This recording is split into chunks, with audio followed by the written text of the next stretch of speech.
좋으신 하나님 감사합니다. 오늘도 주님 앞에 사모함으로 주님 앞에 나왔습니다. 은혜 주시고 응답 주시고 오늘도 기쁨과 감사함으로 또 주님 앞에 나아가는 기도회가 되게 하여 주옵소서. 감사하신 예수님의 이름으로 기도합니다. 아멘. 하나님 말씀 보겠습니다. 하나님의 말씀은 마태복음 13장 1절에서 9절 말씀입니다. 마태복음 13장 1절에서 9절입니다.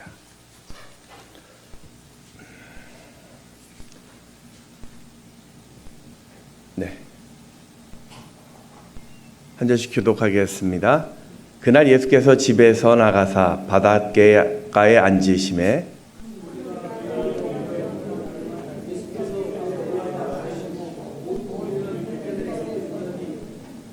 예수께서 비유로 여러 가지를 그들에게 말씀하여 이르시되 씨를 뿌리는 자가 뿌리러 나가서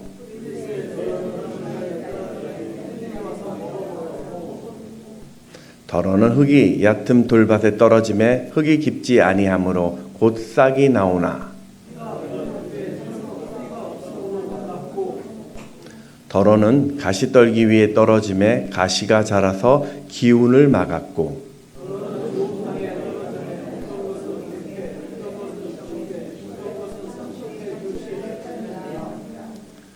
함께 읽겠습니다. 귀 있는 자는 들으라 하시니라.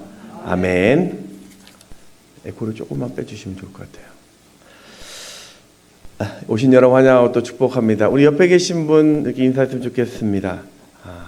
당신 때문에 좋습니다. 예.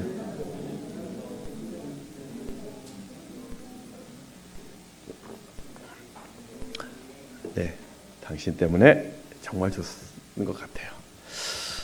오늘 여러분 어떤 기도의 제목이 있습니까? 또 하나님 앞에 오늘 하나님 이 기도에 응답해 주세요. 하나님 내가 주님 앞에 이런 기도를 오늘 기도할 텐데 내게 은혜를 주십시오. 그런 마음들 가지고 말씀 가운데 또 기도 가운데 주의 그 놀라운 능력들을 맛보았으면 좋겠습니다. 우리 옆에 계신 분들 다시 한번 인사하겠습니다. 꼭 응답 받으십시오. 네.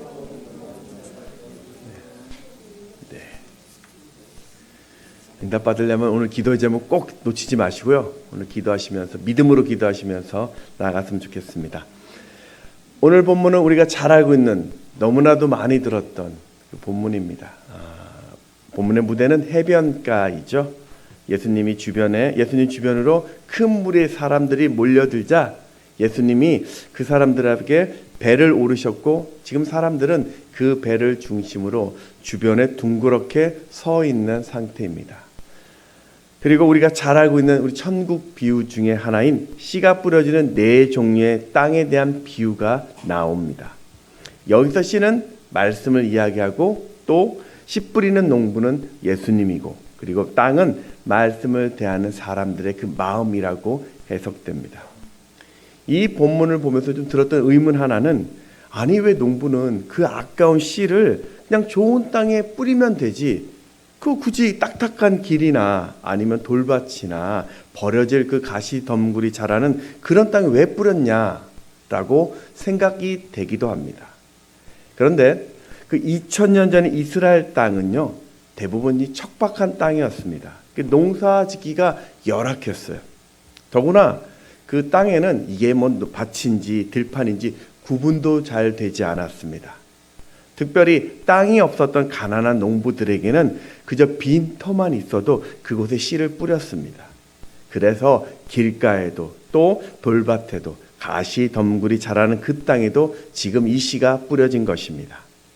저는 오늘 이렇게 말씀이 뿌려졌을 때 나타난 네 종류의 그 반응들을 살펴보려고 합니다. 첫 번째는 길가의 마음이죠. 우리 4절을 같이 한번 더 읽어보겠습니다. 시작. 뿌릴새 더러는 길가에 떨어짐에 새들이 와서 먹어버렸고 자신의 논리와 편협한 지식에 사로잡혀서 내가 그 말씀을 판단하고 있는 사람들 과학적으로 증명되지 않으면 그걸 진리로 받아들이려 하지 않는 사람들 하나님의 이 성경의 말씀을 그저 문학적인 책으로 치부하는 사람들 기독교 문화에 익숙한 것을 나는 크리스찬이라고 착각하는 사람들 바로 이런 사람들이 오늘 길가의 마음입니다. 매주 이들은 예배 나옵니다. 오늘처럼 찬양도 했습니다. 말씀도 듣습니다. 그런데 그 말씀에는 아무런 관심이 없습니다. 새가 와서 지금 그 말씀을 빼앗았는데도 영적인 갈급함을 느끼지 못합니다. 말씀이 없어도 내가 세상 살아가는데 아무런 불편을 느끼지 않습니다. 그런데도 나는 나름 괜찮은 신앙인이라고 예수의 제자라고 말합니다. 문제는 이런 사람에게는 아무런 결실이 없다는 것이죠. 여기서 새가 누구냐면 악한 마귀를 이야기하죠. 19절을 같이 한번 또 읽어보겠습니다. 시작. 아무나 천국 말씀을 듣고 깨닫지 못할 때는 악한 자가 와서 그 마음에 뿌려진 것을 빼앗나니 이는 곧 길가에 뿌려진 자요. 제가 어떤 목사님 설교를 좀 들었는데요. 재밌는 내용이 있었습니다. 자신의 교회에 한 성도님 한 분이 계시는데 이분이 매주 교회에 오세요. 열심히 찬양도 하고 헌금 생활도 하고 기도도 한답니다. 그런데 유독 설교가 시작되면 조세요. 이게 조시는 거예요. 물론 이 잠을 제대로 못 주무시는 분이나 육신적으로 피곤한 분들이 주무시는 거 그럴 수 있습니다. 근데 이분은 유독 말씀 시간만 되면 조시다가 말씀이 끝날 쯤 되면 기가 막히게 활기를 되찾습니다. 이게 바로 영적인 방해를 받고 있는 것입니다. 고린도후서 4장 3절 4절 말씀을 같이 읽습니다. 시작. 만일 우리의 복음이 가리었으면 망하는 자들에게 가려진 것이라 그 중에 이 세상의 신이 믿지 아니하는 자들의 마음을 혼미하게 하여 그리스도의 영광의 복음의 광채가 비치지 못하게 함이니 그리스도는 하나님의 형상이니라. 이 세상의 신이 바로 마귀라고 해석할 수가 있습니다. 여러분, 이 마귀는요, 내가 하나님의 그 말씀을 깨닫지 못하도록 우리의 마음을요 혼미하게 만듭니다. 그러니 내가 지금 말씀을 듣긴 들어도 나의 짧은 지식으로 그 말씀을 판단하거나 거부하고 있다면, 또 그 말씀대로 내가 살지 않았음에도 불구하고 그렇게 나는 불편함을 느끼지 않고 있다면 지금 내 신앙은 정상적인 신앙이 아닙니다. 마귀의 지금 영적 방해를 받고 있으니 내 마음의 땅을 기경해야 합니다. 어떻게 해요? 하나님께서 나를 좀 깨워달라고, 오늘 내가 더 이상 악한 방해를 받지 않게 해달라고, 내 생각과 달라도 그게 하나님의 말씀이라면 무조건 아멘이 되게 해달라고 오늘 여러분 간절히 구하셔야 합니다.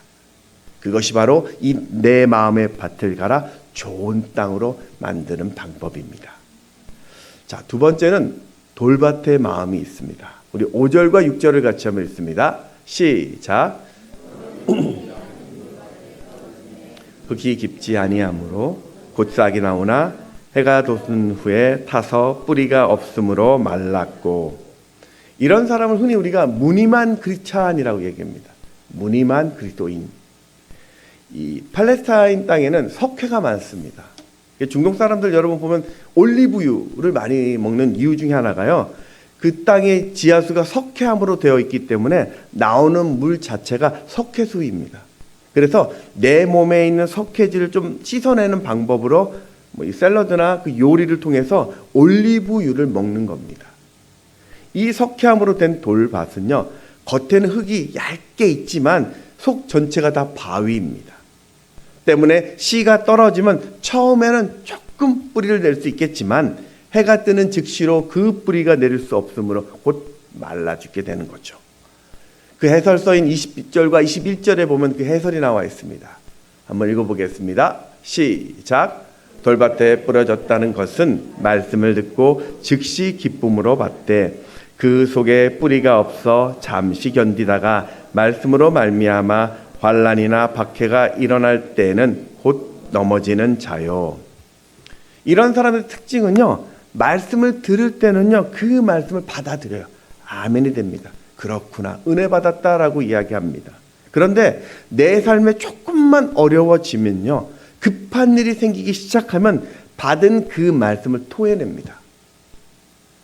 그 교회를 좀 이렇게 등록할 때 이제 목회자들이 이제 그 새신자, 새가족들을 이제 상담을 하고 살펴보게 됩니다.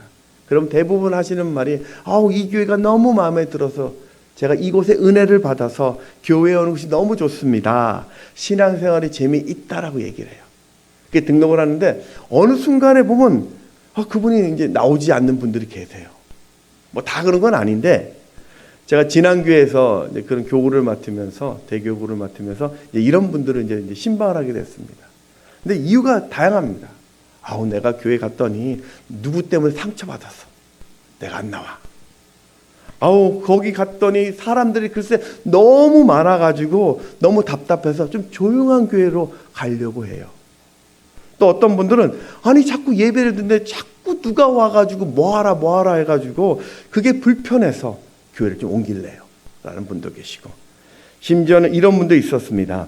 여름에 세상에 교회에 냉방이 너무 세게 틀어가지고 좀 춥다고 말했는데 아무도 콧방귀도 안 낀다는 거예요. 내가 거기 상처받아서 다른 교회 간다고 그렇게 이야기한 분도 계십니다.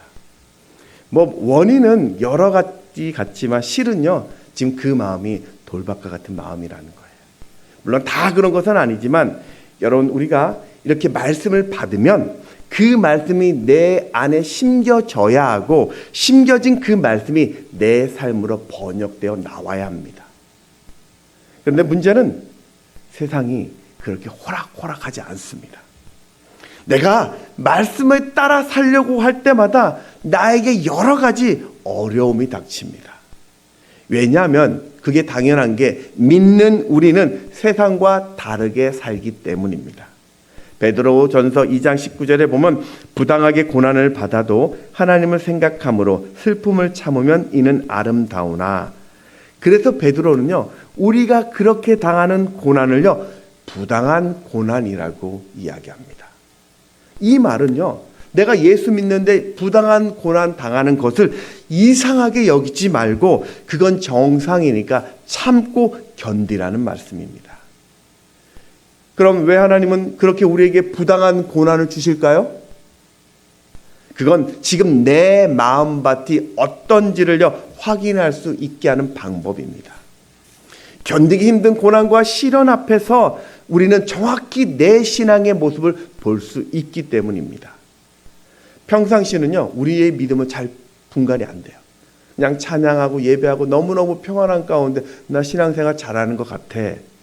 그런데 조금 어렵고요, 또 조금 다르고 조금 마음 상했는데 그것 때문에 내가 받은 그 말씀이 시들어 버린다면 그건 지금 우리의 마음이 돌짝의 마음입니다. 그때는 빨리 내 안에 있는 이 박힌 돌을 제거해야 합니다. 시련 앞에서 우리는 나라는 존재가 거창한 사람이 아니라는 것을 우리는 알아야 합니다. 고난과 그 어려움을 통해서 내 안에 얼마나 큰 죄가 자리 잡고 있는지를 우리는 깨달아야 합니다. 내가 좀 깨어지고 무너져야 할 자존심과 교만이 얼마나 많은지를 우리는 그 고난 앞에서 직접 느껴야 합니다. 참 감사한 건 그래도 하나님은요, 우리를 향하신 이 사랑은 변함없다라는 겁니다.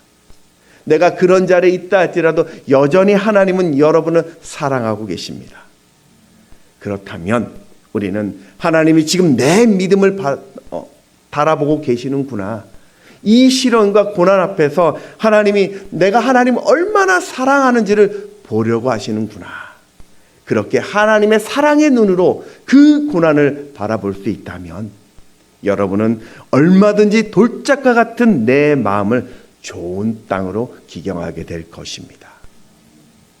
세 번째는요, 가시떨기의 마음이 있습니다. 7절을 같이 한번 읽어보겠습니다. 시작. 너는 가시떨기 위에 떨어짐에 가시가 자라서 기운을 막았고.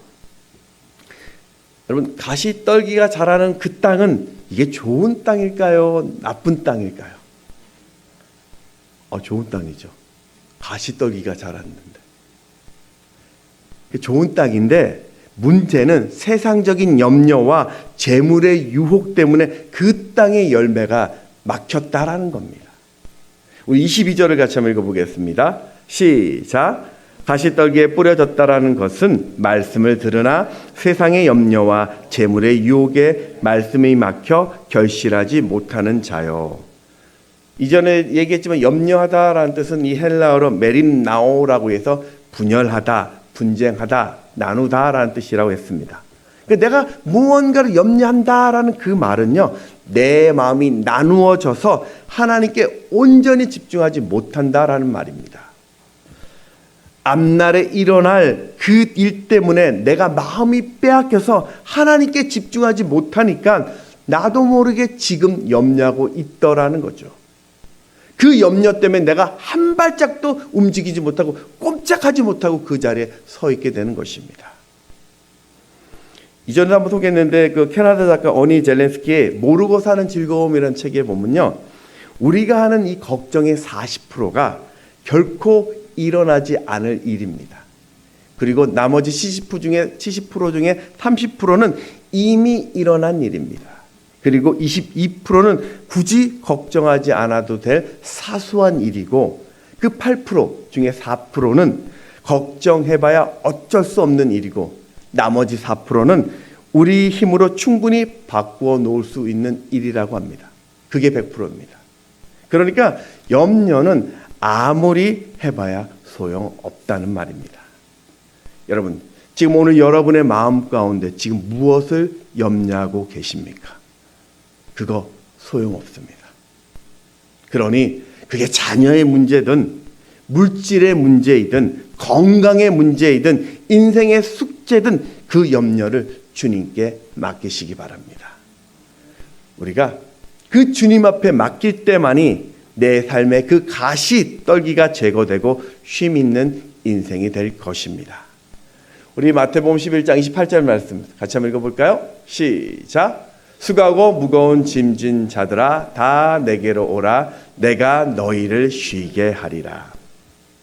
자, 그런가 하면 이런 염려뿐만 아니라 재물의 유혹도 우리 말씀에 싹을요 가로막습니다.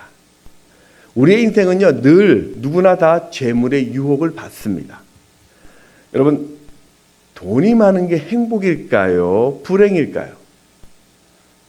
제가 잘못된 질문을 하나 했습니다. 돈이 많은 것, 돈은 좋고 나쁘고의 그 가치를 말할 수 없죠. 저는 오늘 여러분의 그 인생을 살면서 차고 넘치는 그런 물질의 복을 누렸으면 좋겠습니다.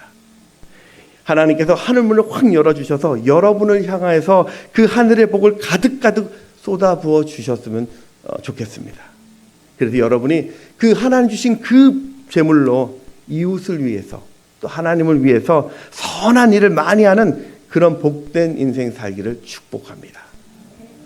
근데 한 가지, 문제는 그 돈을 사랑해서는 안 됩니다.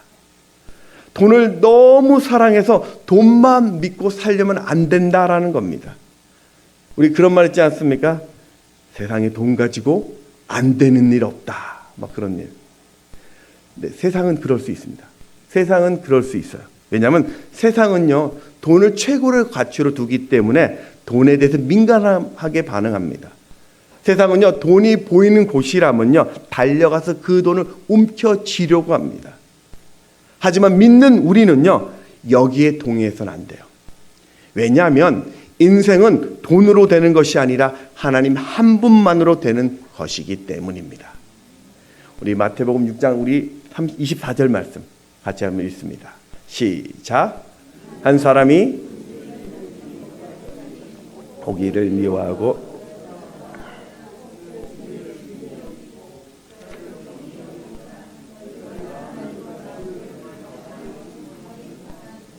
아멘. 저는 그 신앙인들의 그 주어진 헌신적인 삶의 기준이 예배와 헌금이라고 생각합니다. 요즘은 교회가 헌금 이야기하면 참 살기 힘든데 무슨 헌금이냐, 교회가 왜 그걸 강요하냐, 뭐 세금 징수하냐, 뭐 이런 부정적으로 이야기합니다. 또 교회도요 헌금 많이 한 사람은 물질의 복 받는다, 그렇게 좀 어떻게 보면 잘못된 주술과 같이 이 말씀을 좀 다루었습니다. 뭐 시간이 되면 나중에 제가 이 부분을 좀 한번 다루려고 하는데요, 한 가지만 살핀다면 여러분 성경에서 가장 많은 주제를 다루고 있는 것이 무엇인지 아십니까? 뭐 믿음, 사랑, 기도? 그게 아니고요. 성경의 3분의 2는 베품과 나눔에 대한 이야기입니다. 예수님의 비유 중 절반은요, 이 물질과 관련된 비유입니다. 하나님은요, 지금 이 말씀은 우리가 건강한 신앙생활을 위해서 그 예배와 헌금에 대해서 말씀하고 계십니다. 여러분, 헌금이라는 것은요, 나를 드리는 전적인 헌신의 표시입니다. 그리고 나를 향한 나눔의 신앙 고백이 헌금입니다. 내게 건강을 주셔서 내가 생명을 주셨기 때문에 이렇게 땀을 흘려 수입을 거둔 것이다. 그러니 이 생명이 주님 것이기 때문에 비록 내 삶에 손해가 난다 할지라도 그럼에도 불구하고 내가 돈보다 하나님을 더 사랑한다는 그 믿음의 고백이 헌금 생활입니다. 모든 것이 다 주님으로부터 시작되었으니 우리에게 부어주실 그 은혜를 기억하면서 교회를 통하여 선한 일을 하고 하나님의 이름으로 이웃과 나눔을 실천한 것, 그것이 헌금 생활입니다. 그런 믿음의 고백이 있을 때 우리는 그 물질의 유혹을 이길 수 있고 또한 하나님이 풍성히 주시는 그 은혜를 누리게 될 것입니다. 여러분, 하나님을 대신하는 그 다른 것들이 내 마음속에 자라지 못하게 하시기 바랍니다. 만일 그 다른 것을 내가 허용하기 시작하고 타협하기 시작하면 그것이 내 안에 심겨진 그 말씀을 눌러버릴 것입니다. 그러니 하나님의 자녀답게 이 염려에서 해방된 자로 사시기 바랍니다. 물질의 노예가 아니라 하나님의 자녀로 담대하게 살아가시기 바랍니다. 그게 진짜 크리스찬입니다. 마지막은요, 좋은 땅이 있습니다. 좋은 땅은요, 길가처럼 딱딱한 땅이 아니에요. 살짝 흠만 있는 그런 땅도 아닙니다. 세상의 재물과 염려로 기운을 막는 가시 찌르는 그런 땅도 아닙니다. 좋은 땅이라는 것은요, 풍성하고 깨끗한 땅입니다. 그래서 이 땅에 심겨진 씨는 최소 30배, 60배, 100배의 열매를 맺습니다. 이 이스라엘 당시에 그 보통 수확은요, 한 10배만 수확해도 풍작이라고 말했습니다. 하지만 오늘 말씀의 씨앗은 최소 30배의 결실을 맺었다는 것이죠. 우리 8절 말씀을 같이 한번 읽어보겠습니다. 시작. 더러운 좋은 땅에 떨어짐에 어떤 것은 100배, 어떤 것은 30배의 결실을 하였느니라. 여러분, 나중에 성지순례 가시면 이스라엘을 보게 될 텐데요. 이스라엘은요, 이게 좀 풍요롭거나 농사 질만한 땅이 그렇게 많지 않습니다. 특히 예수님이 활동하셨던 이 갈릴리 지역은요, 북쪽인데 그 토질이 주로 사암입니다. 그래서 땅에 모래땅 같은 거예요. 물을 부어도요, 물이 고이질 않아요. 그래서 갈릴리 지역은요, 곡식이 자라기 좋은 땅은 아닙니다.